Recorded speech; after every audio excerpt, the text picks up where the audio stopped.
তাহলে শহীদদের যদি মৃত্যু বলা না যায়, নবীদেরকে মৃত্যু বলা যাবে? এই জোরে কার যাবে? একটু খেয়াল করবেন। আবু যর গিফারি বলতে চালি, ভাই আমরা দুইজন দোয়া করি আল্লাহ ফাতেমার হায়াত বাড়ায় দেখ। আলী বলতেছে, আবু যর অযথা দোয়া করে লাভ নাই, যা যা একটা কবর কর। আবু যর গিফারি কোদাল নিয়ে জান্নাতুল বাকির পূর্ব কোনায় গিয়ে দেখে সবুজ রঙের একটা বাতি জ্বলতেছে, যেই বাতির কোনো তার নাই, বাতির কোনো সুইচ নাই, বিনা তারে বিনা সুইচে আমার আল্লাহ অটোমেটিক জ্বলায়া দিছে। এখান থেকে প্রমাণ হলো কবরে যদি আমার দরজা জানলা নাও থাকে তারপরও আলো থাকবে। একদম সুবহানাল্লাহ কথা, আলো থাকবে রে পাগলারা। আমাদের ইমানের নূর আছে না নাই? ধরে কান ইমানের আলো আছে না নাই? জি আচ্ছা ঠিক আছে, অসুবিধা নেই, বসে না। লষ্ট নয় রে বারে, লষ্ট নয় রে। শোনেন, আপনাকে মাহফিলে আজকে প্রধান অতিথি আসবে, সে যখনই হোক। আমার ওয়াজ চলতেই থাকবে, আমার ওয়াজ চলতেই থাকবে, বুঝলেন? কিন্তু কমিটির মধ্যে একটু কিছু লোক থাকে না, যারা নামাজ পড়ে না কিন্তু মসজিদের উন্নতি চায়, এরকম লোক আছে না নাই? আছে। কিন্তু আমি এক ওয়াজে বলতেছি, ভাই আল্লাহর ঘর মসজিদে 10 বস্তা সিমেন্ট দান করা লাগবে, 10 বস্তা। একটা নামাজে ওঠেনি। সাইড থেকে এক বেয়া নামাজ এসে হুজুর 20 বস্তা দেবো।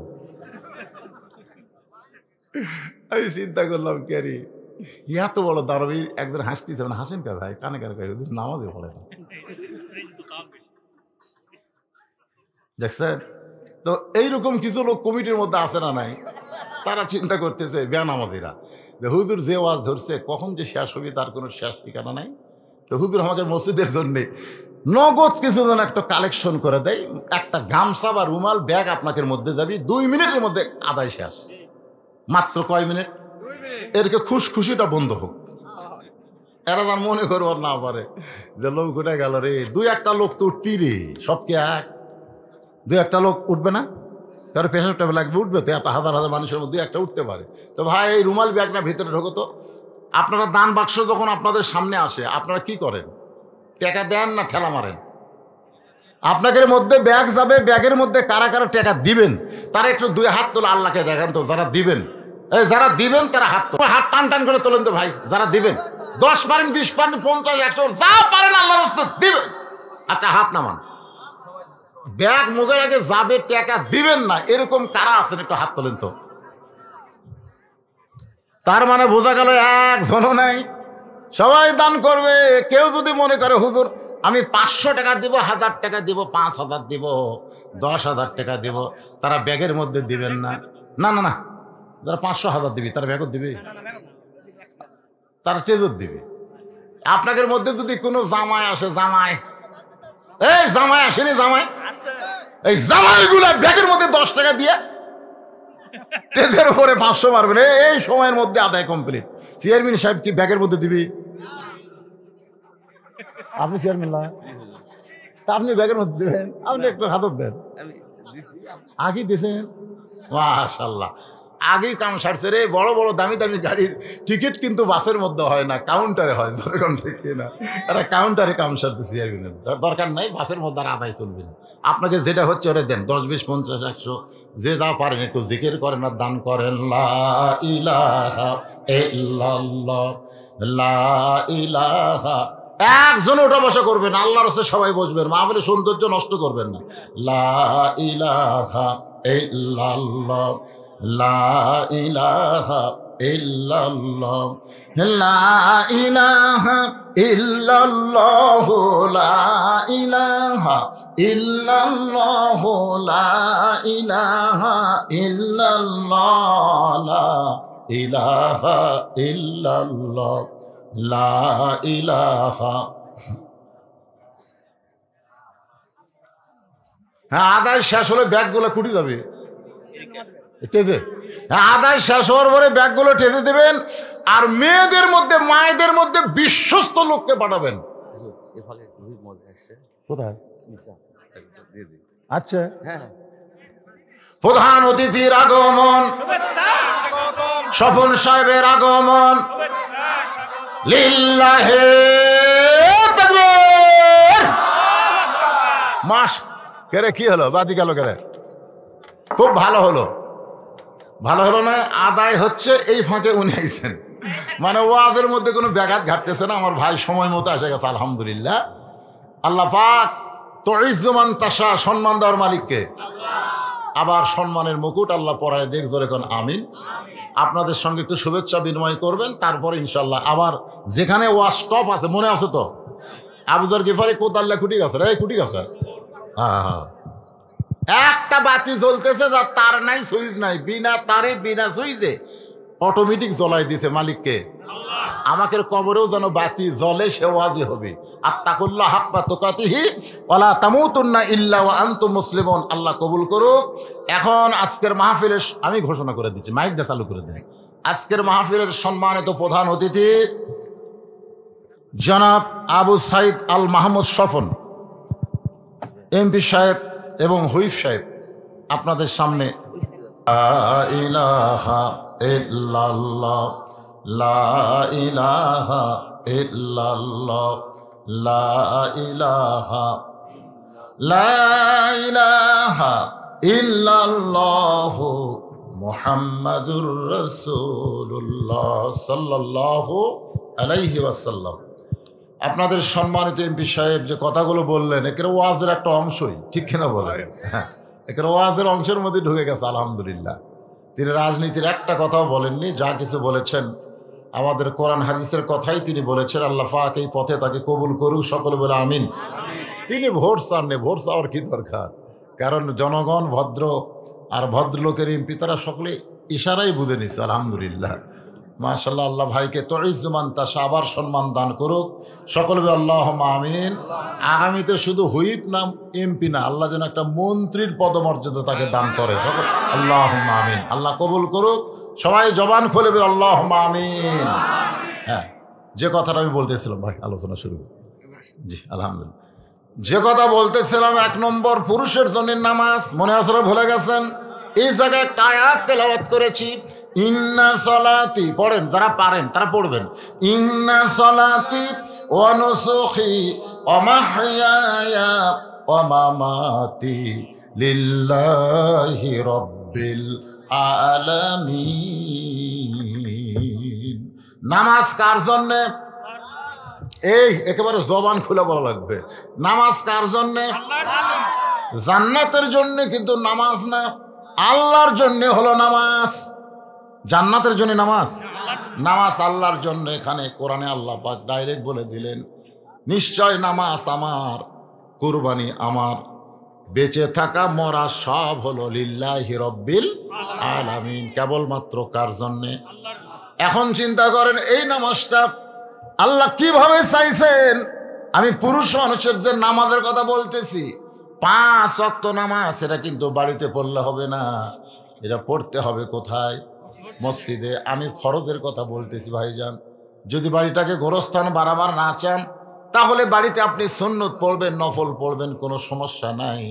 কিন্তু 70 রাকাত ফরজ নামাজ আপনাকে জামাতে আদায় করতেই হবে। জামাতে আদায় করলে, আমার স্বপন ভাই যে কথাটা বললেন, আওয়ামী লীগ, বিএনপি, জাতীয় পার্টি, তারপরে জামাত, তাবলিগ, পীর মুরিদি, যদি তারা নামাজি হয়, মসজিদের মধ্যে গিয়াই কিন্তু তারা প্রথম শিক্ষা পায়। কারণ ভিতরে যেই কামটা আমরা করতেছি, বাহিরে সেই কামটাই করা লাগবে। 1 নম্বর কাজ হলো, দেখবেন এমপির কাছে একজন সাধারণ মেম্বার দাঁড়াবার পারবে, ধরে কোন ঠিক কিনা? বাহিরে কিন্তু চকিদার এসপির কাছে দাঁড়াবার পারবে না, কিন্তু মসজিদের মধ্যে ঢুকলে এসপির কাছেও চকিদার দাঁড়াবার পারবে, ঠিক কিনা বলেন? কথা বলেন। একজন ধনীর কাছে একজন গরিব মানুষ, একজন ফর্সা মানুষের কাছে একজন কালো মানুষ, একজন লম্বা মানুষের কাছে একজন বোমবাটু মানুষ দাঁড়াবার পারবে। কারণ যখন দাঁড়াবে তখন সবাই বলবে কাতার সোজা করো, সবাই বলবে কাতার সোজা করো।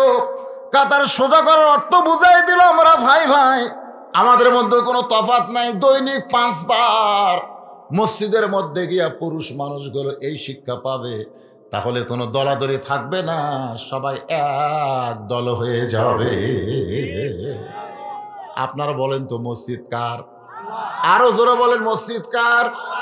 এই যে আমাদের একটা বিশ্বাস মসজিদ আল্লাহর, আর গোটা বাংলাদেশ আমরা অন্য কাকু দিয়ে রাখছি, আঙ্গুল দিয়ে আমরা দেখাই। ওই যে দেখতেছেন হুজুর, এই জায়গাটা আমার, ওই পাশের জায়গাটা ওটাও আমার, পিছন থেকে যা দেখতেছেন আমার ভাই চাচার, পত্র এলাকার মধ্যে পাও দেওয়ার জায়গা কারো নাই। সবই যদি তোমাকে হয় তাহলে আল্লাহর। বলে আল্লাহটা দেখবার গেলে 2 মিনিট হাঁটা লাগবে। 2 মিনিট হাঁটার পর মসজিদের সামনে গিয়ে বলতেছে হুজুর এখানে আল্লাহর কিছুই ছিল না, আমার চাচা আল্লাহ 10 শতক দান করছে, আর আমরা টাকা পয়সা দিয়ে আল্লাহ ঘর বানায় দিছি।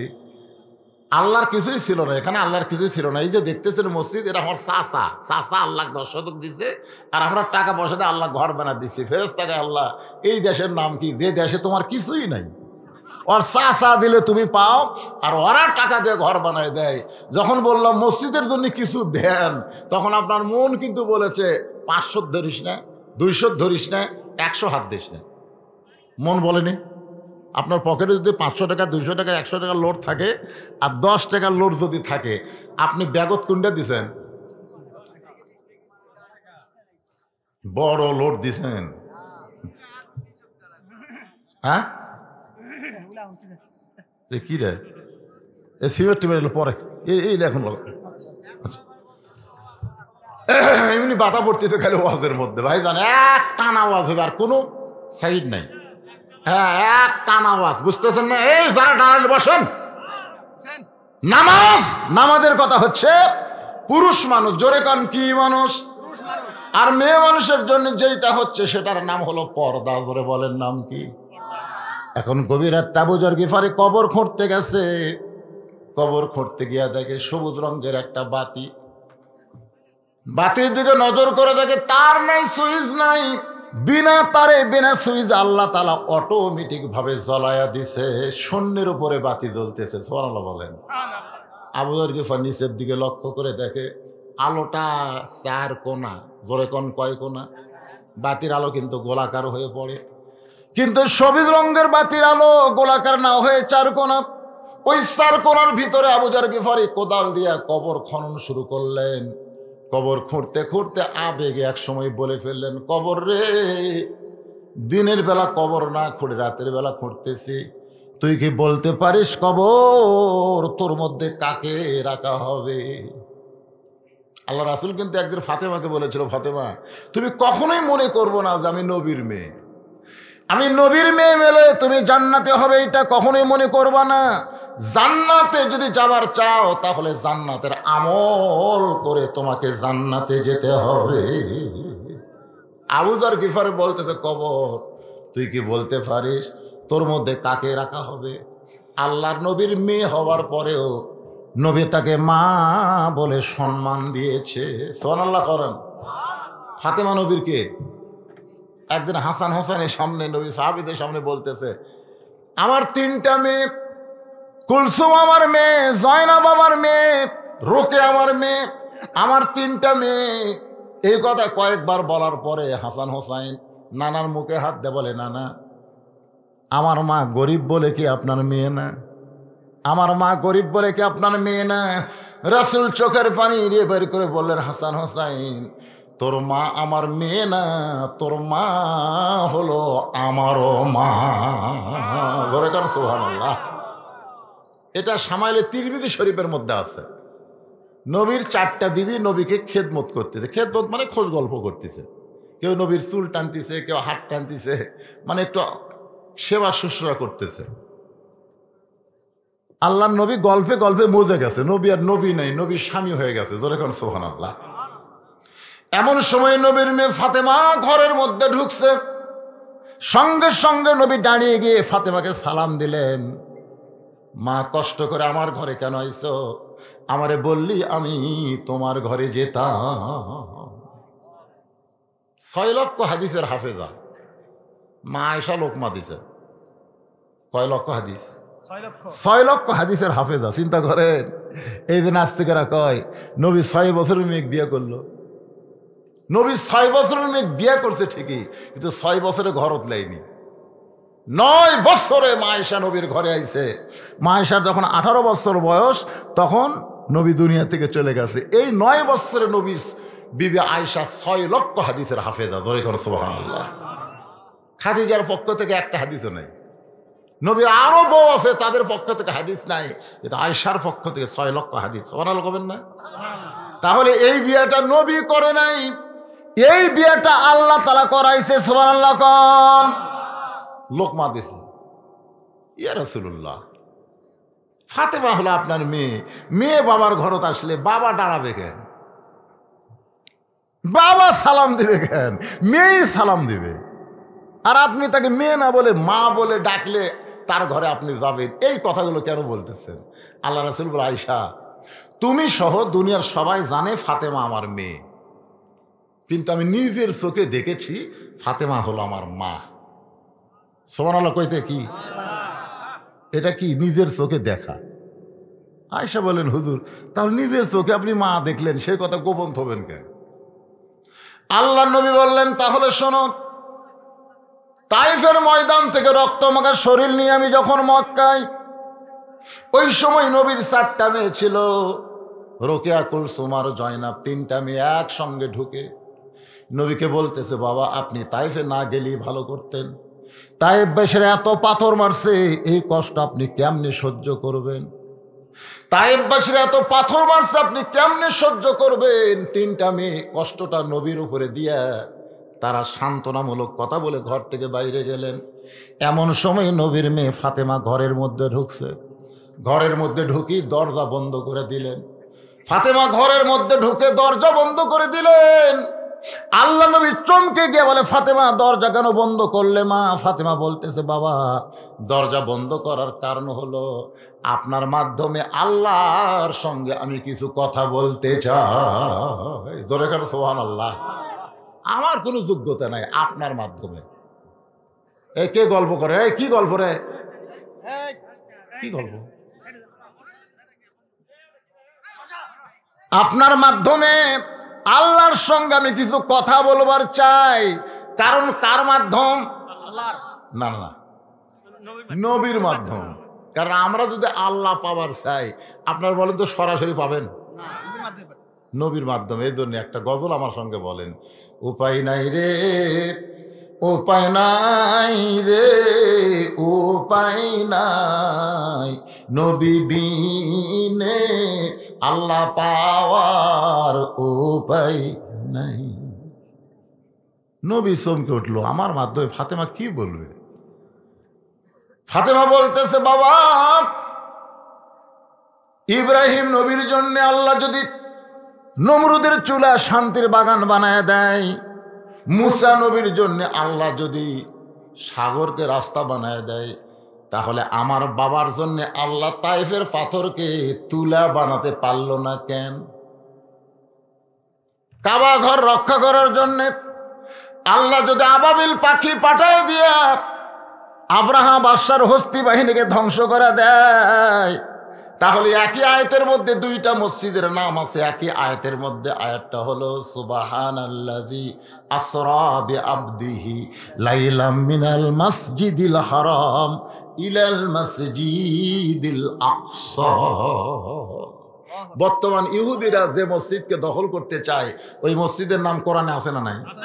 তাহলে একই সাথে 2 মসজিদ। কাবা ঘর আপনি আব্রাহার হাত থেকে হেফাজত করার জন্য তয়রান আবাবিল তারমিহিম বিহিজারাতিন মিন সিজ্জিল ফাজআলাহুম কাআসফিম মাকুল। তাহলে আপনি আব্রাহা বাদশাহ সাইজ করে পারেন, ইহুদি কি আপনার কাছে খুবই শক্তিশালী যে আপনি আল্লাহ ঘুম পাড়তেছেন? এ পর্যন্ত 22,000 ফিলিস্তিনি মুসলমান করা হত্যা করছে। কত হাজার? 22,000। আসলে ফিলিস্তিন কারা জানেন? আমাদের বাংলাদেশে রোহিঙ্গা যারা, রোহিঙ্গা বোঝেন? আচ্ছা, রোহিঙ্গার কোনো দেশ আছে? আছে। ওরা ধাবার খাইয়ে এসে বাংলাদেশে ঢুকছে। বাংলাদেশের প্রধানমন্ত্রী দয়া করে জাকা দিয়েছে, থাক। আরব বিশ্ব ইসরায়েলকে দয়া করে জাগির দিছে, জাগির এই জায়গার মধ্যে থাক, দয়া করে ওই শালা করে জাগা দিছে। আর এই শালারা, ওদের সংখ্যা কিন্তু বেশি না। একজন মেয়ে ফিলিস্তিন একজন মা বলেছে, ও বিশ্বের মুসলমান, আল্লাহর কাছে তোমাদেরকে আমি দায়ী রাখবো। গোটা পৃথিবীতে মাত্র 90 লক্ষ ইহুদি, আর মুসলমান হলো 230 কোটি। মুসলমান যদি পেশাব করে দেয়, ইহুদি ভাষা দেবে পেশাব করে দিলে। আজকে ওরা আমাদেরকে মারতেছে, তোমরা 55 দেশ মুসলমান হয়ে তাদের বিরুদ্ধে কোনো কথা বলতেছ না।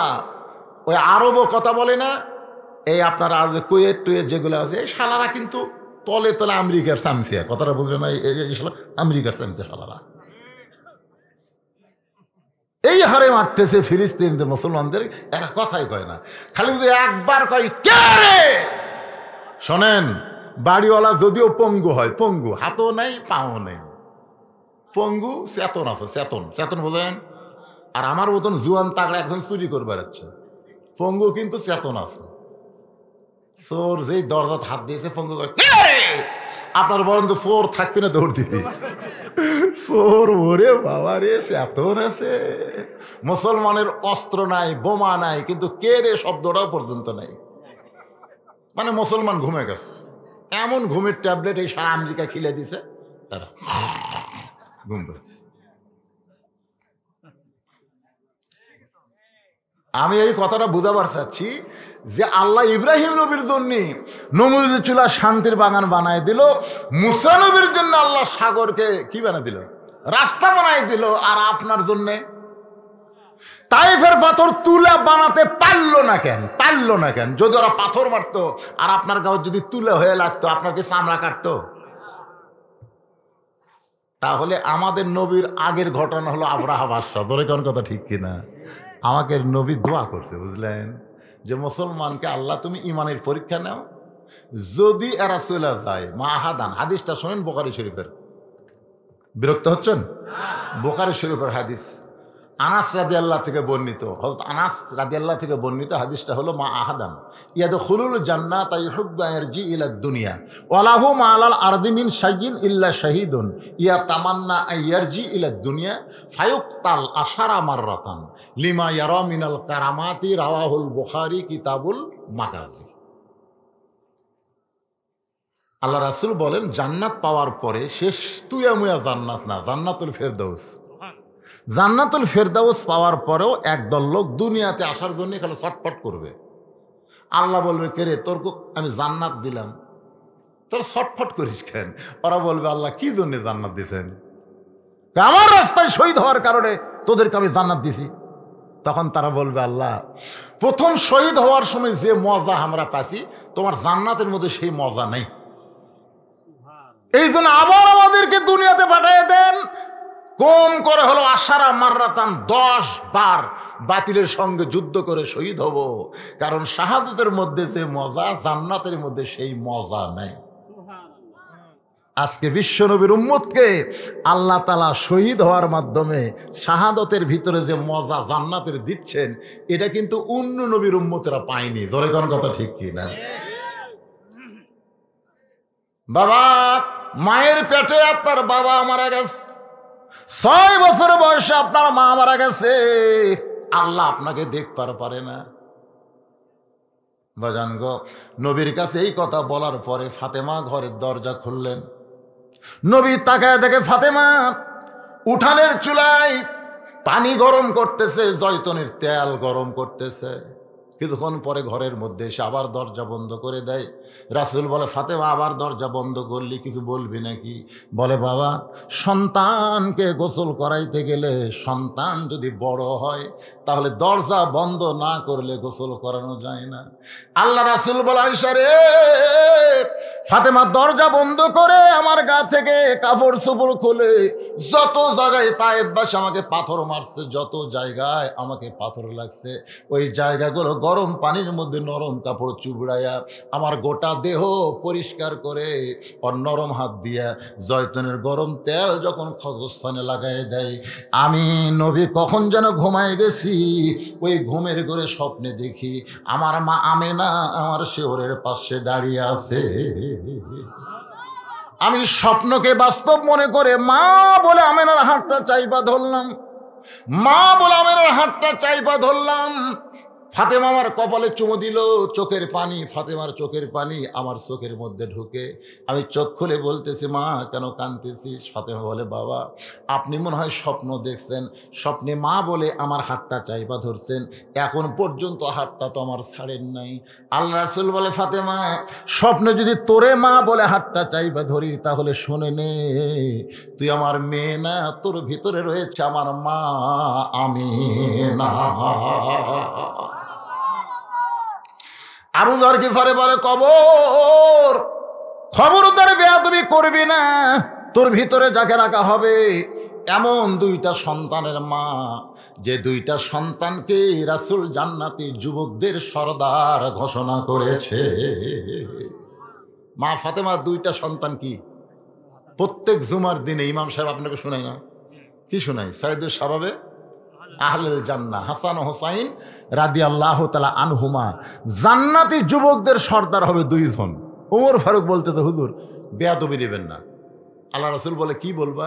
বলে, আপনি জোহরের নামাজের প্রথম রাকাতের প্রথম সেজদায় 3 বার সুবহান রাব্বিল আলা পর্যন্ত আমাকে সময় দিলেন। কয়বার? কিন্তু দ্বিতীয় সেজদার যায় 100 বার সুবহান রাব্বিল আলা কই, আপনি সেজদা তোলেন না কেন? আবার দ্বিতীয় রাকাতে আপনি ঠিকই করলেন, তৃতীয় রাকাতও ঠিক পড়ালেন, চতুর্থ রাকাতেও ঠিক, কিন্তু প্রথম রাকাতে দ্বিতীয় সেজদা এত লম্বা কেন? হুজুর মনে কিছু নেবেন না। আল্লাহ রাসূল বললেন, ওমর দ্বিতীয় সেজদা যখন দিছি তখন দুটা পবিত্র আমার পিঠের উপর চড়ে বসেছে, দুইটা পবিত্র আমার পিঠের উপর চড়ে বসেছে, আমি এখন ওদেরকে পিঠ থেকে না আবার চাই হাত দিছি উপর। আল্লাহ বলতেছে, হুজুর কি করতেছেন? নামাজ বাদ দিয়ে কি করতেছেন? নামাজের মধ্যে আল্লাহ বলতেছে, হাবিব এই দুইজন যতক্ষণ আপনার পিঠে থাকবে আপনি সেজদা থেকে মাথা তুলবেন না। ওরা যতক্ষণ আমার পিঠে ছিল আমি ততক্ষণ সেজদায় ছিলাম, এই জন্য সেজদা লম্বা হয়ে গেছে। সঙ্গে সঙ্গে ওমর ফারুক বলেন, আল্লাহু আকবার, আল্লাহু আকবার, আল্লাহু আকবার। আসলে দুইটা পবিত্র হলো হাসান আর হোসাইন। এই যুবক, এই মেসি নেইমারের পাগল হোসা, চুল কাটিং দিছে, Messi cutting, Messi Neymar cutting. আরে তোমরা তো কোনোদিন ওয়াজে যায় এরকম ডিস্টার্ব করো না, কি কি গল্প করতেছে ভিডিও ম্যানেরা? আরে 1 নম্বর আসলে যত মাহফিলে যাই খুবই ভদ্র। আজ বারবার ফিতা ফাটা লাগছে নাকি? ভাইজান একটু মনোযোগ দিয়ে শুনবেন। আবু যর গিফারি বলে, কবর তোর মধ্যে এমন একজন বিবিকে রাখা হবে যার স্বামী হলো আসাদুল্লাহিল গালিব। সুবহানাল্লাহ। কোন কি? আসাদুল্লাহিল গালিব। কামুজ দুর্গের দরজা হেঁচকা টান মারছে। এই দেখেন আসাদুল্লাহ গালিবের কাণ্ড দেখেন, হেঁচকা টান মারছে, দরজা খুলে যাচ্ছে। জিহাদের ময়দানে ওই দরজা যেই ঢাল বানাচ্ছে কাফেররা মারছে দৌড়, এটা মানুষ লয়। যে দরজা লড়াতে 70 জন লোক লাগে আর সেই দরজা হাতত তুলছে, এটা মানুষ করে? সবাই যখন দৌড় মারছে হযরত আলী রাগ করে দরজা ফেলাই দিয়েছে, 80 গজ দূরে গিয়ে পড়ছে। সমস্ত মুসলমান সাহাবের এসে নবীকে বলতে, হুজুর আজকে আলী এই কাম করলো। আল্লাহ রাসূল বললেন, আলী আসাদুল্লাহিল গালিব, আলী হচ্ছে ইসলাম গালিব করার ব্যাপারে আল্লাহর সিংহ। জোরে কান সুবহানাল্লাহ। একদিন আল্লাহ রাসূল সাহাবীদের নিয়ে খাওয়া দাওয়া করতেছেন। আলী কিন্তু জামাই আবার চাওয়াতো ভাই। জোরে কান সুবহানাল্লাহ। দুই দিক দিয়ে, একটা হলো কি আবু তালেবের বেটা, মানে আপন চাওয়াতো ভাই, আবার হলো জামাই। তো নবী বুদ্ধি যাচাই করার জন্য খেজুর খাচ্ছে আর আলীর দিকে ফট করে আটি রাখতেছে। খেজুর খায়, খপ করে আটি থয়। কিছুক্ষণ পর আল্লাহ নবী বলতেছে, দেখো আলীর পেটে এত খিদে, 1 লাখ কতগুলো খাবে দেখো, আটি ঠিক। আলী দাঁড়িয়ে বলতেছে, আসলে ভাই আমার পেটে খিদে বেশি রে, তাছাড়া এত আটি বের হয়। কিন্তু তোমরা বলো তো খিদে কার বেশি, যে আটি বের করা খায় না আটি সহ খায়? সবাই বলতেছে তার খিদে বেশি, তো আটি বার করার টাইম পাবে না। ওই নবীর খিদে এত বেশি, একটা আটি নেই। সঙ্গে সঙ্গে আল্লাহ নবী বলেন, ওঠ ওঠ। হযরত আলীর উঠায় নিয়ে বুকের সঙ্গে চাইপা ধরে চিৎকার করে বললেন, আনা মাদিনাতুল ইলম ওয়া আলিউ বাবুহা, আমি হচ্ছে ইলমের শহর, আলী হচ্ছে তার দরওয়াজা। কবর রে খবরদার বেয়াদবি করবি না। এই কথা বলে যখন আবার কোদাল মারতে চাই, এমন সময় কবরের ভিতর থেকে আওয়াজ আসতেছে, আবু যর, কার মেয়ে, কার মা, কার বিবি এইটা কবর দেখবে না। এই কথাগুলো কিন্তু ফাতেমার জন্য বলতেছে না, এই কথাগুলো আমাদের জন্য বলতেছে। জোরে কোন কথা ঠিক কি না? ফাতেমার জন্য নয়, আমাদের শিক্ষা নেওয়া লাগবে। কার মেয়ে? জাতির পিতার মেয়ে নাকি? কার মেয়ে? কার মেয়ে, কার মা, কার বিবি এইটা কবর দেখবে না। আমল যদি ভালো হয়, আমল যদি ভালো হয়, কবর জান্নাতের টুকরা হয়ে যাবে। আর আমল যদি খারাপ হয়, কবর জাহান্নামের গর্ত হবে। এই জন্য লা তামুতুন্না ইল্লা ওয়া আনতুম মুসলিমুন আয়াতের অংশটা আছে না নাই? তাহলে আমার সঙ্গে সকলে একটু বলবেন, যারা পারেন না তারা হোঁ করবেন। কিন্তু যেদিন ডাক পড়িবে, সবাই বলেন, কিন্তু যেদিন ডাক পড়িবে কবর মাঝে যাইতে, জোগাড় কিছু করছো বন্ধু তার মাঝে বিছাইতে। ডানে কবর, বামে কবর, নিচে কবর আছে যে, উপর দিকে চাইয়া দেখো বাঁশের ছাউনি দিছে কে। 2 নম্বর প্রশ্ন হবে অমা দিনুকা, হবে কি হবে না? 1 নম্বর তো হয়ে গেছে, যার নামাজ আছে তার মান রব্বুকা হয়ে গেছে। এখন অমা দিনুকা, মুনকির নাকির যখন বলবে তোমার দিন কি, যারা এই দুনিয়াতে ইসলামে আন্দোলন করতেছে, শুধু কোরআনের ওয়াজ শোনে না, কোরআনের দল করতেছে, কোরআন অনুযায়ী চলতে চায়, গোটা বাংলাদেশকে আনতে চায় আল্লাহর কোরআনের শীতল ছায়া। আমার ওয়াজের ক্যাসেটে শুনছেন 5 বিবি, নাম শুনছেন 5 বিবি? আপনাদের এলাকাত না? 500। একজন মুয়াজ্জিন আমাকে মোবাইল করে বলতে, তো হুজুর কেমন আছেন? আপনারা যেরকম বলেন হুজুর কেমন আছেন, আমি বললাম আলহামদুলিল্লাহ। আমি বললাম মুয়াজ্জিন সাহেব আপনি কেমন আছেন? কয় নাউজুবিল্লাহ। আমি বললাম নাউজুবিল্লাহ কেন? বলে হুজুর আজান হচ্ছে, আকামত হচ্ছে, কিন্তু ইমাম নাই।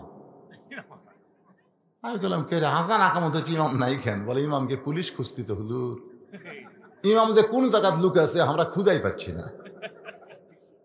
তা আমি কইলাম মুয়াজ্জিন সাহেব ইমাম কি তোমাদের গ্রামের মধ্যে খারাপ মানুষ নাকি, পুলিশ খুঁজতেছে?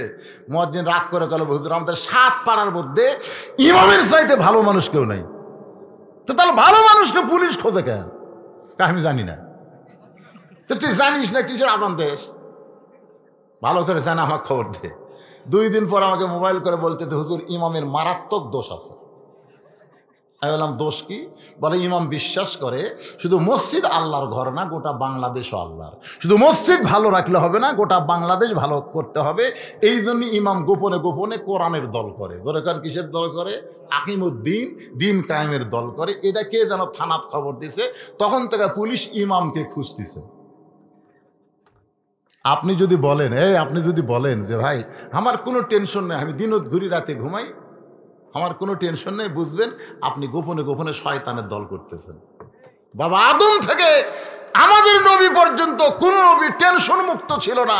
সমস্ত নবীদের শরীরে বাতিল দিয়ে আঘাত লাগছে। জোরে কোন কথা ঠিক কথা কন না কেন? আর আপনি তেলতেলা শরীর নিয়ে কবর যাবেন? এই তেলতেলা তেলতেলা শরীর দেখবে আর হাওড়ার মধ্যে বাড়ি মারবি। নবীর গাওয়াত পাথরের আঘাতের দাগ, আর নবীর উম্মত আমরা তেলতেলা। একটা দিনও পুলিশ খুঁজলো না, একটা দিনও জেলত গেল না। 2.5 বছর নবী জেলখানাতে। রে জেলখানা শূন্য, জেলখানা কি খাটছেন? কিছু খাটবেন? আপনি গোপনে গোপনে বাতিলের সঙ্গে আপোষ করে বসে আছেন, আপনি জেল হবি না তো। 2 নম্বর প্রশ্ন করে, বাবা দিন ওকা, তোমার দিন কি? ইসলামী আন্দোলন রেগে বলবে, রে মুনকির নাকির, কাকে দিন সম্পর্কে প্রশ্ন করতেছিস? তুই তো জানিস না রে মুনকির নাকির, ওই দিন কায়েমের জন্য আল্লাহর দল করার কারণে এই দুনিয়ার মানুষ তাকে কত পেরেশানির মধ্যে রাখছে। বাড়িতে থাকতে পারে না আলুর বাগুড়ের মধ্যে থাকছে, বাড়িতে থাকতে পারে নাই বাঁশাড়ার মধ্যে থাকছে। শুধুমাত্র একটাই অপরাধ, কোরআনের বিজয় চাই। যে দুনিয়াতে কোরআনের বিজয় চায় কবরের মধ্যে আসলো, তাকে 2 নম্বর প্রশ্ন করার দরকার নাই। মুনকির নাকির বলে, আল্লাহ তোমার বান্দাকে আমার দিন ওকে প্রশ্ন করতে ইসলামী আন্দোলন যে খাওয়া খেপছে। আল্লাহ বলে, যার জীবনে ইসলামী আন্দোলন আছে, ইসলামী আন্দোলন করতে করতে কবর আইছে, তার 2 নম্বর প্রশ্নের উত্তর হয়ে গেছে। এখন 3 নম্বর প্রশ্ন হবে, আমার নাবিউকা, তোমার নবীকে কি? বিসমিল্লাহি আলা মিল্লাতি রাসূলিল্লাহ। মাশাআল্লাহ, সারা জীবন শয়তানের দল করে, মরার সময় নবীর দল। মরা লাশ নবীলে কি করবি রে? আপনার বলেন, নবী মরা লাশলে কি করবে? খুব খেয়াল করেন। এক মেয়ে আমাকে বলতেছে, হুজুর আমি আমার স্বামীকে নিয়ে বাইরে গেলে মেয়েরা খেলে আমার স্বামীর দিকে তাকা থাকে, একটা দোয়া দেন হুজুর। কেন? আমার স্বামী একলা, আমার তো অন্য মেয়ে আমার স্বামীর দিকে তাকে দেখবে। আমার স্বামী একটু সুন্দর তো, শাকিব খানের মতন হুজুর, চায়া থাকে। আমি বললাম, মা তোমার স্বামীকে পর নারীর থেকে যদি হেফাজত করতে চাও, তুমি যেমন করে হোক হাত পাও ধরে তোমার স্বামীকে চাচা বানাও। তা হাওয়া কয়, হুজুর একটা আলেম মানুষ, আপনি একটা কথা বলেন, স্বামী করে দিল চাচা বানান। এই তোর চাচাকে, তোর চাচা নয়, মেয়েকে রে চাচা। অন্য মেয়ে যেন তোমার স্বামী ভাই না কয়ে চাচা কয়। হুজুর সেই মন্ত্র কি? এত কথার পরে বুঝবার পারিস নি মা? সেটা হলো তোমার স্বামীর মুখত দাড়ি রাখো, দাড়ি রাখে 1 হাত মুঠ হয়ে গেছে। এখন ওই মেয়ে স্বামী কিলা ঘরে এক মেয়েও তাকায় না। 2-1 জন বলে, আসসালামু আলাইকুম চাচা, কেমন আছে? তখন ওই বুকত থামাই যায়। চাচা মানে শয়তান আউট। অল্প বয়সে যারা চাচা হয়ে দাড়ি রাখছে, বাপের দাড়ি নাই বেটার দাড়ি আছে, জোরে কর কথা ঠিক কিনা? বাপও মরবি, বেটাও মরবি।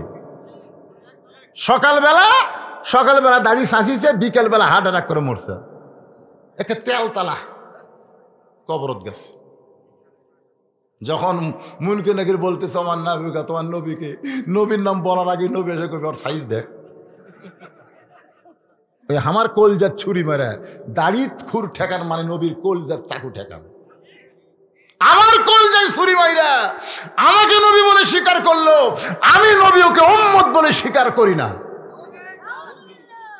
আজকে মাথায় টুপি দিলে তোমার শরম লাগে, মাথা গরম। আমাকে কয়, হুজুর শ্বশুরের মধ্যে থাকেন, মাথা গরম হয় না? আমি কলাম, এই বাংলাদেশের কয় মৌলবি বউক তালাক দিছে? তো আমার এলাকার কোনো হুজুর তো বউক তালাক দেয়নি। মাথা গরমের লক্ষণ কি? মাথা গরমের লক্ষণ হলো বউক তালাক দেওয়া। একটা টুপি হলো যদি বউক তালাক না দেয়, তার মানে টুপি মাথা দিলে মাথা গরম হয় না, মাথা ঠান্ডা থাকে। জোরে কোন কথা কন না কেন? আপনার ইমামক যে বেতন দেয়, আপনাকে ক্ষতিবোধ যে বেতন দেন, ইমামক যা বেতন দেন, এই বেতন লিয়া যদি টুপি ছাড়া হতো, কি যে গন্ডগোল লাগতো ভাই। বেতন পায় মাত্র 6,000 টাকা। ওই জীবনে সিলভারের ইলিশ মাছের ধার যায়নি, কোনোদিনও পায়নি। বেতনের দিকে চিন্তা করে, ইলিশ লাগবি না, ওই সিলভার কিনে যাচ্ছে। সিলভার কিনে যে বউ বলতেছে, বিসমিল্লাহ কও, বাজার ধরো। ব্যাগ ধরার সময় বিসমিল্লাহ কও, বউ বিসমিল্লাহ কয়ে ব্যাগ ধরছে। ব্যাগের মধ্যে কিন্তু একটা মাছ আছে রে, বিসমিল্লাহ কয়ে কুটবে, বিসমিল্লাহ কয়ে তেলানে দিবা, বিসমিল্লাহ কয়ে তরকারি মাখ, সব বিসমিল্লাহ। এতবার বিসমিল্লাহ করার কারণে ওই সিলভার ইলিশ হয়ে গেছে। স্বামীও জানে না, বউ জানে না। খাবার বসে আবার দোয়া, আল্লাহুম্মা বারিক লানা ফিমা রাযাকতানা ওয়া কিনা আযাবান্নার। বউ বলতেছে, স্বামী গো, নবীর সুন্নত হলো খুদাকে 3 ভাগ করো, বেতন কম। খুদাকে কয় ভাগ করো? 1 ভাগ ভাত খান, 1 ভাগ পানি খান, 1 ভাগ ফাঁকা থন। বেতন দেখো, তেলের দাম বেশি, পেটের দাম বেশি। দোয়া পড়ে সুন্নত আমল করে কেবল বিসমিল্লাহ বারাকাতুল্লাহ বলে সিলভার ভাঙ্গে মুকুট দিছে ভাই।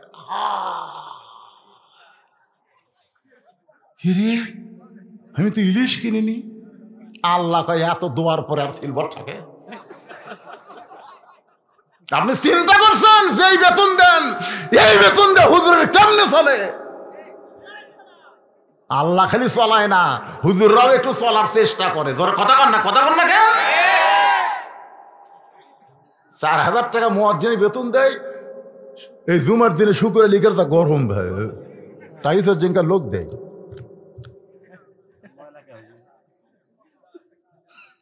টাইসের লোক দেয় এই করতে সারা 5 ওয়াক্ত তো একদিন আসে না, জুম্মার দিনে যা টাইস ঘুষতেছে। মুয়াজ্জিন সাহেব, আল্লাহর ঘর ধুলা কেন? মুয়াজ্জিন কয় কুটি ভাই, মুয়াজ্জিন উমাল দিয়ে মুছতেছে, কি করবি? আল্লাহ কয় বেলাল আয় আমার কাছে। বেলাল নবীর কাছে আইছে, কে রে বেলাল, তুই না আমার সাথে আধাত খাটো রে। তো বেলাল কয় হুজুর আমি মুয়াজ্জিন, আপনি ইমাম, খাটো তো হমনি। আপনি ইমাম আধাত লম্বা, আমি আধাত খাটো। রাসূল বলে না বেলাল, তুই আমার সাথে 1 হাত লম্বা রে। সাহাবীরা বলে ইয়া রাসূলুল্লাহ, বেলাল আপনার চাইতে 1 হাত খাটো হওয়ার পরে 1 হাত লম্বা কেমনে হবে? আল্লাহর নবী বললেন হাসরের ময়দানে আল্লাহ তাআলা বেলালকে মাথা উঁচু করে দিবে। শুধু মাথা উঁচু থাকবে না, আল্লাহ মুয়াজ্জিনের মাথায় এমন একটা টুপি পরায় দিবে, যেই টুপি পূর্ণিমার চাঁদের মতন আলো দিবে। আল্লাহ রাসূল কয় বেলাল, তোমার আসসালা তো খায়রুম মিনান নাম শোনার পরে আমরা চেতন পাই, তোমাকে আযান কে দেয়? বেলাল বেলাল কয় হুজুর জানার পরও আপনি জানবার চান? রাসূল বলে সাহাবী করে শুনার লাগবে, কত দেখি।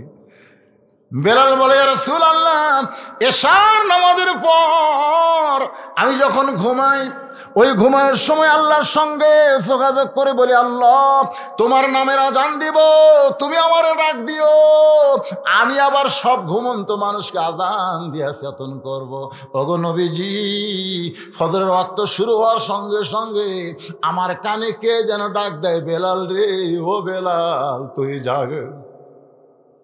আজও বাংলাদেশের যত মুয়াজ্জিন, প্রত্যেকটা মুয়াজ্জিনকে আল্লাহ তাআলা ওই সময় ঘুম থেকে চেতন করে। মুয়াজ্জিন কিন্তু নিজের ইচ্ছায় চেতন পায় না, আল্লাহ তাআলা তাকে চেতন করে দেয়। সুবহানাল্লাহ কোন না গান। একটু মনোযোগ দিয়ে কথাগুলো শুনবেন। মসজিদের উন্নয়ন হলো মুসল্লি কালেকশন। এই জন্য পুরুষের নামাজ নিয়ে আমি কথা বলতেছিলাম, নামাজ খালি পড়লে হবে না, নামাজকে ধরতে হবে। আল্লাহ কয় নামাজের জোরে ফায়সা কাজ যাবে দূরে, পাক কোরআনের আছে ঘোষণা। এখন আকাম কুকাম নামাজ রোজা একসাথে বান্ধিয়া বোঝা, জাহান্নামে দিয়া সরওয়ানা। আসরের নামাজ পড়ে জমির ধান দেখবার কাছে যা দেখে ওপর জমির পানি, নিচে আর জমির পানি নেই। কে রে, ওপরে এত পানি চলমল করে, নিচে হামাটাত নাই। চারিদিকে তাকায় দেখে কেউ নেই। আস্তে করে বসে ওই জমির আল কাটা দিয়ে ওই পানি দিয়ে হাত ধোছে, দুই আবার দাঁড়ায় চারিদিকে তাকায় বলতেছে আলহামদুলিল্লাহ কেউ দেখেনি। নামাজ পড়ে সুদ খায়, নামাজ পড়ে ঘুষ খায়, নামাজ পড়ে জমির আল ঠেলে, নামাজ পড়ে বেটাক জমি বেশি দিতে মেয়ে কম দিছে। এরকম আছে না? না, এরকম। আমার এলাকার এক টাটকা হাজি এইবার হজ করেছে। হ্যাঁ, টাটকা হাজি হজের আগে আমাকে দাওয়াত দিল, হুজুর আমার একটা অনুষ্ঠান করবো, হুজুর আপনি একটা আসবেন দোয়া করার জন্য। গেলাম, যাই আমি কেবল দোয়া করব, তখন একজন বলতে হুজুর হাজি সাহেব গত বৃহস্পতিবার রেজিস্ট্রি অফিসে কী করছে সেটা শোনেন, দোয়া করার আগে আগে ওটা শোনেন। তাই আমি বললাম ভাই কী খবর? হুজুর আমি কাকু, কারণ ওখানে আমি সাদা কাপড়ের কাপড়ে এরাম করে জমো, ফেরত আসবো কিনা তার কোনো গ্যারান্টি নেই। এই যাওয়ার আগে আমি সব ক্লিয়ার করছি। কি ক্লিয়ার করলেন? বলে ছেলেকে 16 বিঘা, মেয়েকে 1 বিঘা। ঠকায়নি হুজুর, ছেলেকে 16 বিঘা, মেয়েকে 1 বিঘা, ঠকায়নি হুজুর। আমি বললাম ভাই দোয়া তো দূরের কথা, তোমার গায়ের সাথে যার গাও লাগবে তারই হজ হবে না, কারণ তুমি আল্লাহর ফারাইজকে অস্বীকার করছো। ফারাইজ বলতেছে ছেলে যা পাবে মেয়ে তার অর্ধেক পাবে, তুমি ছেলের 16 বিঘা, মেয়ের 1 বিঘা দিয়ে। ঘরের ভিতর থেকে মেয়ে বলতেছে হুজুর আমার কোনো আপত্তি নেই, আপনি দোয়া করেন আল্লাহ যেন আব্বাকে সুন্দরভাবে হজ করার তৌফিক।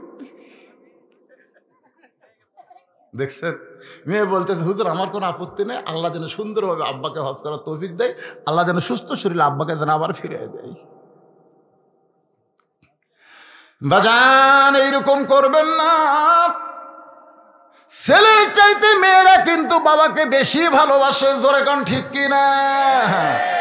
আমার মায়েরা পর্দার অন্তরে যারা বসে আছেন শোনেন, নির্দিষ্ট সময় মোতাবেক হযরত আলী ফাতেমার দেহখানা নিয়ে যাবে অন্ধকার কবরে, কিন্তু ঘরের মধ্যে ঢুইকা দেখে ডান পাশে হাসান, বাম পাশে হোসাইন ঘুম পাড়তেছে, আর ফাতেমা নিজে নিজে গোসল করে নিজে নিজে কাফনের কাপড় পরে দুইটা ছেলের বুকে দুইটা হাত দিয়া সন্তানকে ঘুমায় দিছে। মাঝখানে ফাতেমা চিরদিনের মতো ঘুমায় গেছে।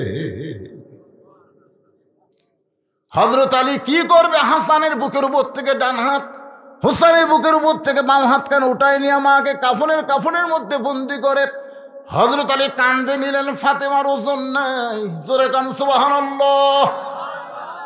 একজন আমারে বলতে, হুজুর আমি মালয়েশিয়া গেছিলাম, যাওয়ার আগে বউকে 57 কেজি থুয়ে গেছিলাম। বউকে কয় কেজি? আমি ওজন দিয়ে গেছিলাম, কিন্তু আসার পরে দেখে আমার বউ 53 কেজি হচ্ছে, 5 কেজি কমিয়েছে। তার মানে কি স্বামীর চিন্তা করছে, স্বামীর চিন্তা করছে, অন্য কিছু করেনি। আর এখনকার থুয়া ভাই 50 কেজি, আশা থেকে 70 কেজি। হাই রে খাফে ভাই,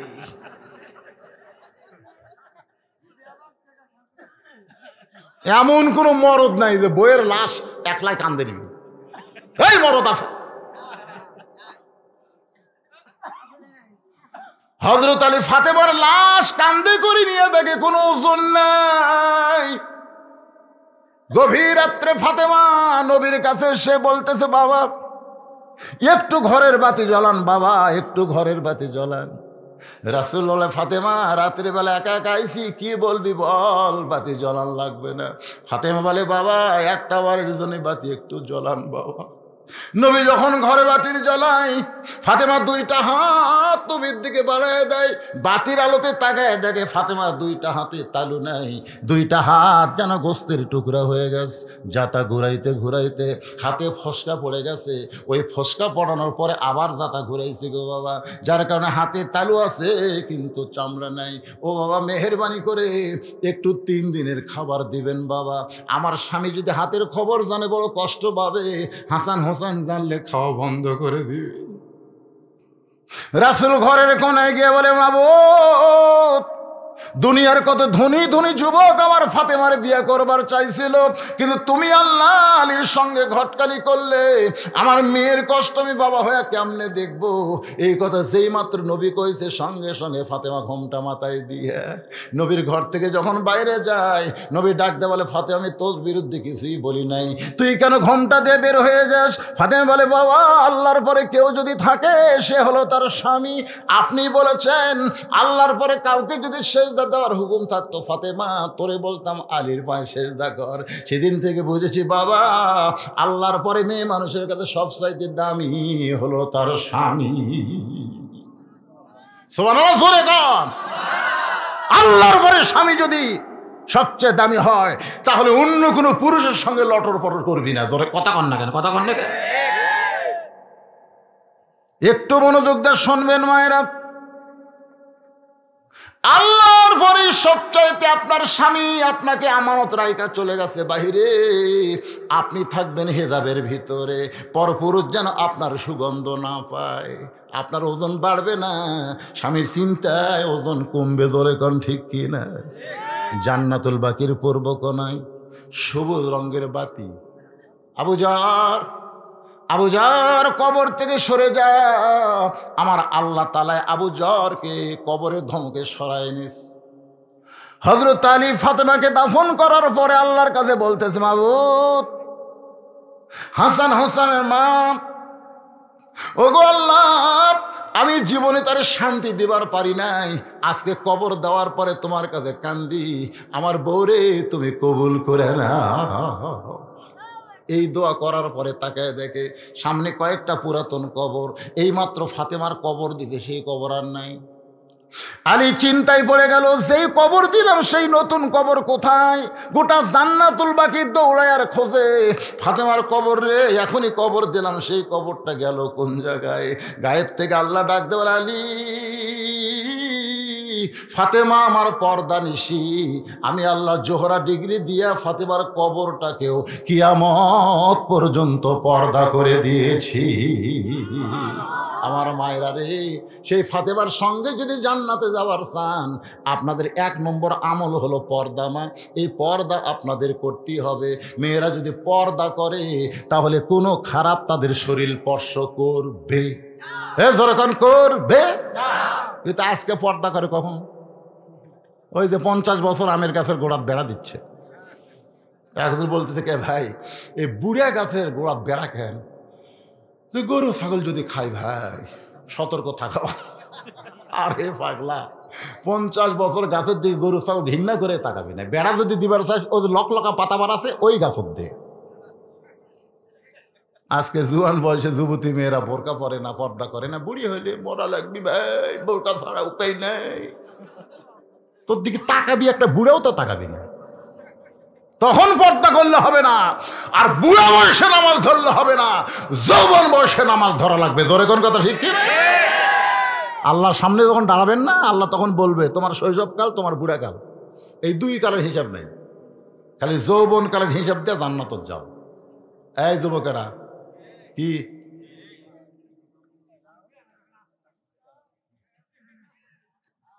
কি বলতেছেন? কিসের বুড়া মানছেন নামাজরা? 60 বছর পর্যন্ত সরকারি চাকরি করার পরে সরকারি এমনি বেতন দেয়, দেয় না? যে তোর যৌবন আমার পিছনে খাটালো, দেশের পিছনে খাটছে, তোর চোখের পাওয়ার কমেছে, কানের পাওয়ার কমেছে, মাজা ধরে, তোর কি চাকরি? ভাই যে বস থাক আর মাস গেলে বেতন খা। সরকার যদি পেনশন দেওয়ার পর আল্লাহ পারবি না? যখন হয়তো চামড়া ঢিল, তোর মসজিদ গেছে গুরু সেজদা করবার পরে না, লাতিক কষে একটা সিয়াল্লা থুস ডান সাইডে চাপাত খালি লাগতে মারা দরকার। বুড়া বয়সে মসজিদে সিয়ার, ওই সিয়ারত বসতে নবাবজাদা হয়ে গেছে। এই নামাজের ভিতরে বাইরে যে কয়টা ফরজ, তার মধ্যে একটা ফরজ হলো দাঁড়িয়ে নামাজ পড়া। ধরে কথা বল না কেন? তুমি যখন দাঁড়াবার পারো না, তখন মসজিদে যাও। কি ইয়ার কি মারবে? লা ইউকাল্লিফুল্লাহু নাফসান ইল্লা উসাহা। আল্লাহ বলেছে তোমার কষ্ট হবে, তোমাকে জামাতে নামাজ পড়া লাগবে না। তুমি যৌবন বয়সে নামাজ জামাতে আদায় করছো, বুড়া বয়সে কি এর জামাত রে? যেটি পারো সেটি মারো, যেটি পারো সেটি মারো। তোমার কারণে যুবকদের জামাত ক্ষতি হোক, এটা আল্লাহ চায় না। কারণ জামাতে নামাজ পড়ে গেলে কাতার সোজা করা লাগবে, আর কাতার সোজা করবার গেলে পায়ের গোড়ালি মিল করা লাগবে। জোরে কর কথা ঠিক কি? তুমি সিয়ারত বসে তোমার পাও কুটি ইয়ার কি মারবার যাও নাকি? সিয়ালিয়া নামাজ আবু বকর রাদিয়াল্লাহু ইমামতি করতেছে, সাহাবীরা নামাজ পড়তেছে। আয়েশা রাদিয়াল্লাহর উরাতের উপরে মাথা দিয়া নবী কাঁদতেছে। আয়েশা বলে, ইয়া রাসূলুল্লাহ, হুজুর আপনার জায়গায় আমার বাবা ইমামতি করতেছে, হুজুর আপনি কাঁদতেছেন অসুস্থ হওয়ার কারণে। রাসূল বলে, আয়েশা রে, এই কান্না দুঃখের কান্না নয়, এই কান্না হলো আমার আনন্দের কান্না। এই নামাজের জন্য আমি তাইফের ময়দানে রক্তাক্ত হয়েছি, এই নামাজের জন্য বদরের প্রান্তরে যুদ্ধ করেছি, এই নামাজের জন্য উহুদের ময়দানে দান শহীদ করেছি। নামাজ নামাজ নামাজ, আজকে নামাজ প্রতিষ্ঠা হয়ে গেছে, আজকে নামাজ কাতারবদ্ধ হয়ে আদায় হচ্ছে। আমি নবীর মনে বড় আনন্দ করতেছে। নবী দুনিয়া থেকে বিদায় নেওয়ার সময় নামাজ নামাজ সলাৎ সলাৎ বলে দুনিয়া থেকে বিদায় নিয়েছে।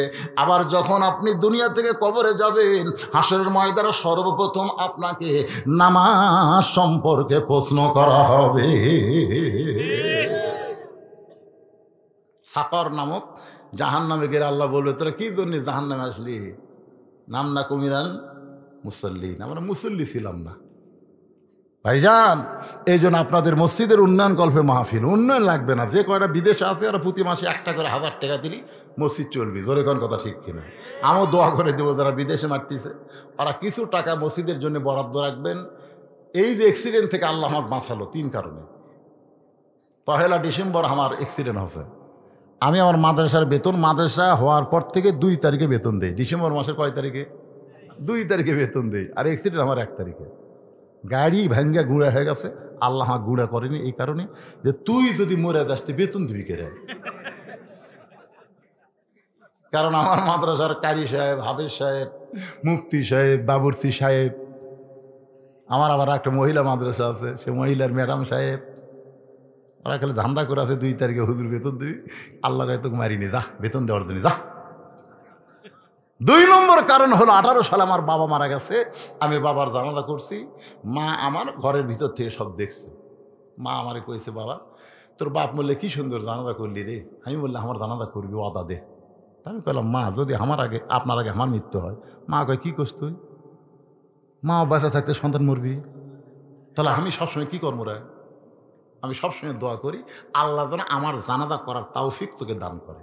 ওই মায়ের দোয়া আল্লাহ কবুল করেছে, কারণ আমার মা এখনো মরেনি। তাহলে আমি আগে মরলে জানাজা করবি কে? আর আল্লাহ আমার 3টা মেয়ে দিছে ভাই, এরা উঠতে বসতে সবসময় খালি দোয়া আর দোয়া। 5 ওয়াক্ত নামাজের সাথে এরা তাহাজ্জুদ ধরে। আমার ছোট মেয়েটা তানজিউল উলুম মাদ্রাসায় কোরআনের হেফজ করে। সুবহানাল্লাহ। আল্লাহ আমাকে ছেলে দেয়নি। এই মেয়েরা ছেলেরা কিন্তু দোয়া করার চান্স পায় না, টাইম পায় না, সবসময় ফ্রি ফায়ার করতে যায়। আর মেয়েরা সবসময় দোয়া, সবসময় খোঁজ খবর। সুবহানাল্লাহ কর না কেন? আমাকে আল্লাহ ছেলে দেয়নি, 3টা মেয়ে দিছে। আলহামদুলিল্লাহ, খুশি। খালি জান্নাতি লয় রে, মেয়েরা আমার ঘরে ঢোকে, আমি দেখছি। কেমন তোমাকে কিছু লাগবে? ওই যদি আপনি বোঝেন। তখন 3 জনের 300 টাকা দিই। ওরা 3 জন টাকা কিন্তু লেওয়ার পরে লড়ে না। আমি বললাম, মা আর কি লাগবে? যদি আপনি দেন।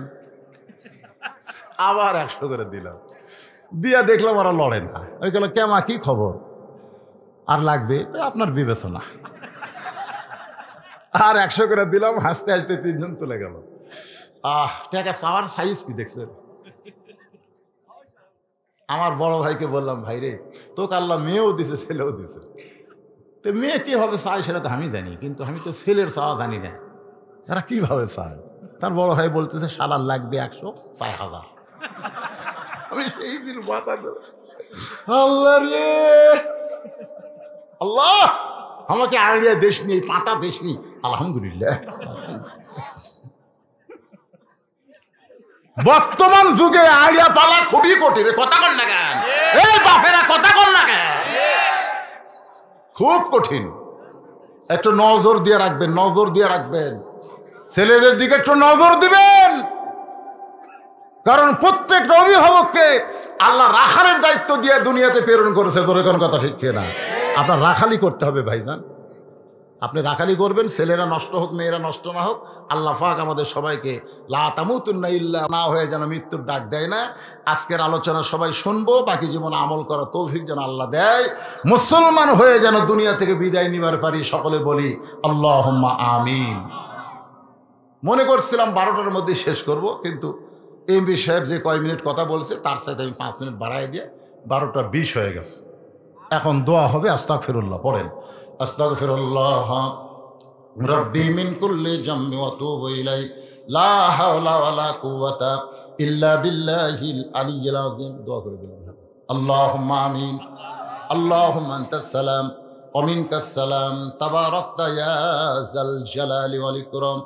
আয় আল্লাহ তাআলা, কঠিন শীতের ভিতরে আরামের তোষক, আরামের কম্বল কিলাপকে বাদ দিয়া সাধারণ মাটির উপরে একটা কাগজ পেড়ে আল্লাহ তোমার পাগল বান্দারা বসে বসে, মায়েরা বসে বসে আলোচনা শুনেছে। মেহেরবানি করে আজকের মাহফিল আমাদের সকলের হিদায়াতের জন্যে, নাজাতের জন্যে, জান্নাতের জন্যে কবুল করো। এই মাহফিলের শুরু থেকে শেষ পর্যন্ত যতটুকু আলোচনা হয়েছে আল্লাহ, এর মধ্যে যদি ত্রুটি হয়, ভুল হয়, মাফ করে দিও। এর জাহাদিয়া মঞ্জুর করো। সোনার মদিনায় নবী পাকের রওজা মুবারকে আল্লাহ তুমি কবুল করে নিও। তামাম আম্বিয়ায়ে কেরাম, আসহাবে কেরাম, তাবিঈনে কেরাম, তাবিঈনে কেরাম, তামাম পৃথিবীর মাটির নিচে যত মুমিন মুমিনা শুয়ে আছে আল্লাহ, সকলের কবরকে জান্নাতের টুকরা বানিয়ে দাও। আল্লাহ, সবচাইতে কষ্টের কথা হলো যে কয়েকজন আমাকে দাওয়াত দিবার গেছিল তাদের মধ্যে একজন নাম হলো খলিলুর রহমান। কি নাম? খলিলুর রহমান। আল্লাহ, মনে বড় আশা ছিল আমার আলোচনা শুনবে, কিন্তু আমার ভাইজান দুনিয়া থেকে কবরে চলে গেছে। দোয়া করে আল্লাহ আমার খলিলুর রহমান ভাইয়ের কবরকে জান্নাতের টুকরা বানিয়ে দাও। আল্লাহ, আমরা যারা হাত তুলেছি, আমাদের জনম দুঃখী মা যাদের কবরে চলে গেছে, মা যাদের কবরে গেছে, বাবা যাদের নাই, সবাই বলেন রব্বির হামহুমা কামা রব্বায়ানি সগীরা। আমাদের দাদা দাদি, নানা নানি, আত্মীয় স্বজন, শ্বশুর শাশুড়ি যাদের কবরে গেছে, আল্লাহ কবরবাসীদের মাফ করে দাও। আয় আল্লাহ তাআলা, ইটাইল পূর্বপাড়া মদিনা মসজিদকে কিয়ামত পর্যন্ত কবুল করো। এই মসজিদের যারা আহাল, তাদের সকলকে 5 ওয়াক্ত নামাজ মসজিদে জামাতের সঙ্গে আদায় করার তৌফিক দাও। আজকের মাহফিল করতে গিয়া তোমার বান্দারা হাজার হাজার টাকা খরচ করেছে। অনেক তোমার বান্দা প্রবাসে আছে, তারপরেও মাহফিলের জন্য টাকা দিয়েছে। তাদের জন্য দোয়া করি আল্লাহ, পৃথিবীর যেখানেই তারা থাক না কেন, সুন্দর থাকবে, তাদের কামাই বরকত দিও। তারা বেশি বেশি মাহফিলে মসজিদে যেন দান করতে পারে, আল্লাহ কবুল করে নিও। মাবুদ, ফিলিস্তিনের মুসলমানকে তুমি হেফাজত করো। ইসরায়েল ইহুদিকে পৃথিবীর মানচিত্র থেকে ধ্বংস করে দাও। আল্লাহ, আবার পর্দার অন্তরালের মা বোনেরা, ফাতেমার শুনাইলাম মা, সমস্ত মা বোনদেরকে আল্লাহ মা ফাতেমার চরিত্র দান করো। আল্লাহ, পর্দার ভিতরে থাকার তৌফিক দাও। আল্লাহ, সমস্ত মা বোনদের কলিজার মধ্যে শান্তি দিও। আমি অসুস্থ, আমার মতো যারা অসুস্থ হাত তুলেছে, সুস্থতার নিয়ামত দান করো। মসজিদের সভাপতি, মসজিদের সহসভাপতি, মসজিদের সেক্রেটারি, মসজিদের কেশিয়ার, মসজিদের খতিব, মসজিদের ইমাম, মসজিদের মুয়াজ্জিন, মসজিদের মুসল্লি, সকলকে আল্লাহ তুমি কবুল করো। কে কোন নিয়তে হাত তুলেছে আল্লাহ, সকলের নেক নিয়ত, নেক আশাকে তুমি কবুল করো আল্লাহ। যে যুবকগুলো মাগরিব এশার নামাজ পড়েনি ফজর থেকে, এদেরকে নামাজি হওয়ার তৌফিক দাও আল্লাহ। আল্লাহ, নামাজ এমন একটা গুরুত্বপূর্ণ ইবাদত, যেটা না থাকলে ঈমান থাকে না আল্লাহ। সে নামাজি হিসাবে সবাইকে কবুল করে নাও আল্লাহ। গোটা বিশ্বের মুসলমানকে আল্লাহ তুমি হেফাজত করো। সুবহান রাব্বিকা রাব্বিল ইজ্জাতি আম্মা ইয়াসিফুন ওয়া সালামুন আলাল মুরসালিন والحمد لله رب العالمين وجعل آخرة كلمتنا عند الموت لا إله إلا الله محمد رسول الله صلى الله عليه وسلم. السلام عليكم ورحمة الله وبركاته.